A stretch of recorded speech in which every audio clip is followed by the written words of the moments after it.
Got a new thought to give you this morning about I've been beat up. Have you been beat up? Well, of course. If you were a spirited kid like me and wasn't saved, you probably got beat up lots of times. And then there were some times when I have to admit that I beat them up. But this is talking about a different kind of beat up. I think as you hear it, you're going to relate to it. 2 Corinthians 12:7 said, "And lest I should be exalted above measure through the abundance of the revelations, there was given to me a thorn in the flesh, the messenger of Satan to buffet me, lest I should be exalted above measure." So buffet means to strike with a hand or fist, to box, to beat. That's the same buffet that was used in Mark 14:65 and Matthew 26:67, where it says, and some began to spit on him and to cover his face and to buffet him, which is what they did to Jesus. When I looked up the actual word, the Greek word in a Strong's Concordance for buffet, it means to rap with a fist. So Satan wants to beat you up, and I'll have to tell you, I've been beat up sometimes. And do you know who Satan uses to beat me up? Is people with their little jabs. I'm going to use the word jab, because jabs are little punches too. And I was talking to a lady the other day, and she said, "I just can't hardly take their jabs." And I thought, yeah, that's because we're being buffeted by Satan.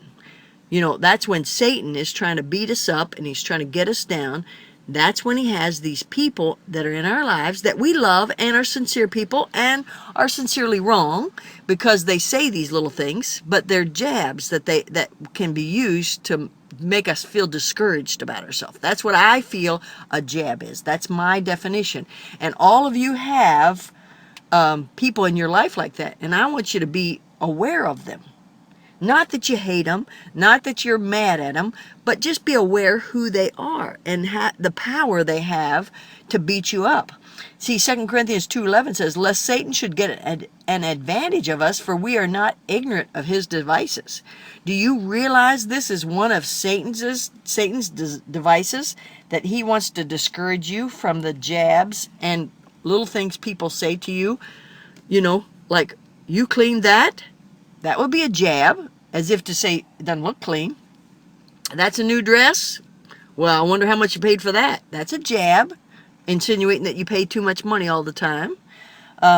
You fixed your hair. You fixed your hair? Couldn't tell. Things like that.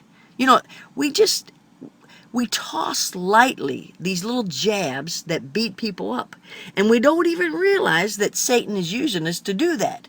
I'm reminded of Luke 22:31 that says, "And the Lord said, Simon, Simon, behold, Satan hath desired to have you, that he may sift you as wheat." You know what sift is? To examine minutely and critically, to scrutinize. And you all have people in your life that's trying to scrutinize you and criticize you.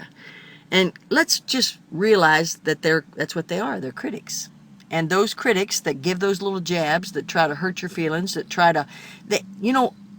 I don't mind being teachable. If somebody wants to teach me something, but to just throw out these little comments that hurt my feelings, I just think, why should I pay attention to them? One of my favorite things to do when somebody throws a jab my way is I say to myself, just remember, Loretta, to consider the source.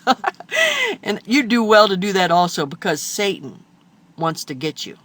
And he likes to beat you up, but you know what? You don't have to be beat up. You have to allow him to beat you up. So let's be careful about those jabs if you're the one that's giving them, number one. Number two, if you're not the one that's getting them, if you're the one that's receiving them, just consider the source and don't let Satan use them to beat you up. Rejoice in the Lord always, and again I say rejoice.